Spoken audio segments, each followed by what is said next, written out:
America यात्रा के दूसरे दिन न्यूयॉर्क में आज प्रवासी भारतीयों से मुलाकात करेंगे प्रधानमंत्री मोदी। कार्यक्रम को संबोधित भी करेंगे। न्यूयॉर्क में एसओटीएफ के शिखर सम्मेलन में भी हिस्सा लेंगे पीएम मोदी। कई द्विपक्षीय बैठक भी होंगी। पीएम मोदी आज सीईओ राउंड टेबल प्रमुख अमेरिकी कंपनियों के प्रमुखों से मुलाकात करेंगे। एआई, क्वांटम कंप्यूटिंग, सेमीकंडक्टर और बायोटेक्नोलॉजी की एडवांस तकनीक के लिए दोनों देशों के बीच सहयोग पर चर्चा होगी। अमेरिका के डेलवायर में क्वाड बैठक में शामिल हुए पीएम मोदी, अमेरिकी राष्ट्रपति Joe Biden, Australia PM Anthony Albanese और जापान के पीएम फूमियो किशिदा भी मौजूद रहे। क्वाड की बैठक में बोले पीएम मोदी, यह बैठक उस समय हो रही है जब दुनिया तनावों और संघर्षों से घिरा है। क्वाड का साथ मिलकर चलना पूरी मानवता के लिए बहुत जरूरी है। पीएम मोदी ने कहा कि हम किसी के खिलाफ नहीं है, हम सभी नियम आधारित अंतर्राष्ट्रीय व्यवस्था, संप्रभुता और क्षेत्रीय अखंडता के सम्मान और सभी मुद्दों के शांतिपूर्ण समाधान चाहते हैं। क्वाड सम्मेलन में पहुंचने पर अमेरिकी राष्ट्रपति जो बाइडेन ने प्रधानमंत्री मोदी की अगवानी की। बाइडेन के स्कूल में हुई यह बैठक से पहले क्वाड लीडर्स का फोटो सेशन भी हुआ। पीएम मोदी के ठीक बगल में खड़े हुए बाइडेन कंधे पर भी हाथ रखा। क्वाड नेताओं ने ज्वाइंट स्टेटमेंट भी जारी किया। रूस यूक्रेन युद्ध को लेकर चिंता जताई, आतंकवाद की भी कड़ी निंदा की। क्वाड के नेताओं ने पूर्वी और दक्षिण चीन सागर की स्थिति को लेकर जताई चिंता। कहा कि समुद्री विवादों को शांतिपूर्वक ढंग से अंतर्राष्ट्रीय कानून के तहत सुलझाना चाहिए। क्वाड बैठक से पहले पीएम मोदी ने अमेरिकी राष्ट्रपति जो बाइडेन के साथ द्विपक्षीय वार्ता की। दोनों के बीच 1 घंटे मुलाकात चली।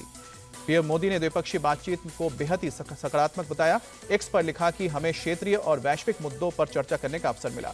अमेरिकी राष्ट्रपति बाइडेन ने एक्स पर लिखा कि अमेरिका और भारत के बीच मौजूदा संबंध इतिहास में सबसे मजबूत है। दोनों देश एक दूसरे के बेहद करीब हैं। बाइडेन ने लिखा कि वो और प्रधानमंत्री मोदी जब भी साथ बैठते हैं तो सहयोग की नई संभावनाएं तलाशते हैं। जो बाइडेन ने अपने घर पहुंचने पर पीएम मोदी का जोरदार स्वागत किया। दोनों नेता एक दूसरे के गले लगे। क्वाड शिखर सम्मेलन के दौरान पीएम मोदी ने ऑस्ट्रेलिया के पीएम एंथनी एल्बनीज के साथ द्विपक्षीय बैठक भी की। दोनों नेताओं के बीच कई मुद्दों पर चर्चा हुई। अमेरिका में पीएम मोदी ने जापान के पीएम फूमियो किशिदा के साथ द्विपक्षीय बैठक की। कई अहम मुद्दों पर चर्चा। अमेरिका के राष्ट्रपति जो बाइडेन ने प्रधानमंत्री मोदी को देश की 297 धरोहर वापस लौटाई। देश की यह धरोहर स्मगलिंग के जरिए अमेरिका पहुंची थी। जम्मू कश्मीर के आरिसपुरा सेक्टर में सुरक्षा बलों ने घुसपैठ की कोशिश को नाकाम किया। सुरक्षा बलों ने AK-47 राइफल समेत कई हथियार भी बरामद किए। आज जम्मू के चुनावी रण में फिर उतरेंगे गृह मंत्री अमित शाह। नौशेरा विधानसभा क्षेत्र में चुनावी रैली को संबोधित करेंगे। बीजेपी अध्यक्ष जेपी नड्डा आज जम्मू में रोड शो करेंगे। बीजेपी उम्मीदवार के लिए मांगेंगे वोट। रक्षा मंत्री राजनाथ सिंह भी जम्मू में चुनाव प्रचार के लिए पहुंचेंगे। 4 जगह जनसभा को करेंगे संबोधित। यूपी के सीएम योगी आदित्यनाथ आज हरियाणा में करेंगे चुनाव प्रचार। जिंद, सोनीपत और करनाल में रैली को करेंगे संबोधित। कांग्रेस अध्यक्ष मल्लिकार्जुन खड़गे आज हरियाणा दौरे पर रहेंगे। अंबाला और धरौंदा में रैली को करेंगे संबोधित। कुमारी शैलजा की नाराजगी पर बोले कांग्रेस नेता दीपेंद्र हुड्डा, कांग्रेस के सभी नेता मिलकर लड़ेंगे चुनाव। सीएम नायब सिंह सैनी बोले कुमारी शैलजा को कांग्रेस से मानसिक रूप से प्रताड़ित कर रही है। भिवानी के सीएम सैनी ने युवाओं के साथ संवाद किया। कहा कि बिना पर्ची बिना खर्ची के 2 लाख नौकरियां देंगे। कुमारी शैलजा के बीजेपी में शामिल होने की अटकलों पर बोले केंद्रीय मंत्री खट्टर, संभावनाओं से इनकार नहीं किया जा सकता। खट्टर के बयान पर बोले कांग्रेस चीफ खड़गे, बीजेपी पहले अपना घर देखे, उसके नेता छोड़ रहे हैं पार्टी। हरियाणा के कैथल में बोले बीएसपी नेता आकाश आनंद, INLD बीएसपी की पूर्ण बहुमत से सरकार बनेगी। तरुण चुग ने मल्लिकार्जुन खड़गे को जवाब दिया। कहा कि गांधी परिवार की महापरिक्रमा छोड़कर कांग्रेस पार्टी बचाइए। झारखंड के चतरा में रक्षा मंत्री राजनाथ सिंह की जनसभा। कहा कि सीएम सोरेन भ्रष्टाचार में डूबे। राहुल गांधी ने सिखों पर दिए अपने बयान को शेयर किया। कहा कि बीजेपी मेरे बयान पर झूठ फैला रही है। राहुल गांधी को बीजेपी नेता मनजिंदर सिंह सिरसा ने जवाब दिया। कहा कि भारत में सिखों के लिए काला समय 1984 का था, पगड़ी उतारकर जान बचानी पड़ी थी। दिल्ली के पूर्व सीएम अरविंद केजरीवाल बीजेपी के खिलाफ खोले मोर्चा। आज जंतर मंतर पर जनता की अदालत लगाएंगे।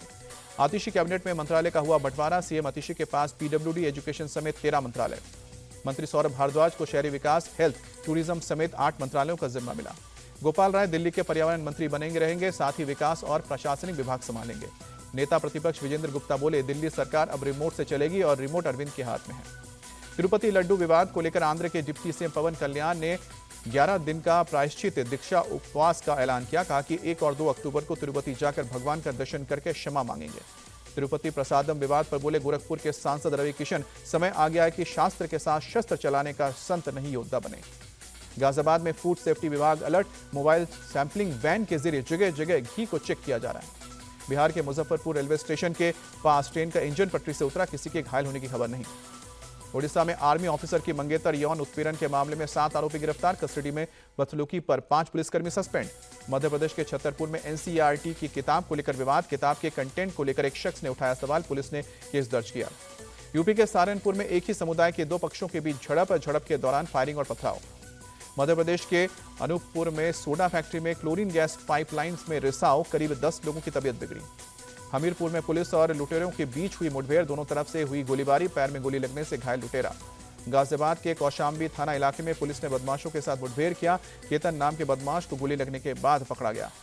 मुजफ्फरनगर में पुलिस ने मुठभेड़ के बाद गाड़ियों से डीजल और पेट्रोल की चोरी करने वाले गिरोह के 4 सदस्यों को गिरफ्तार किया। एक ट्रक 20 लीटर चोरी का डीजल और अवैध हथियार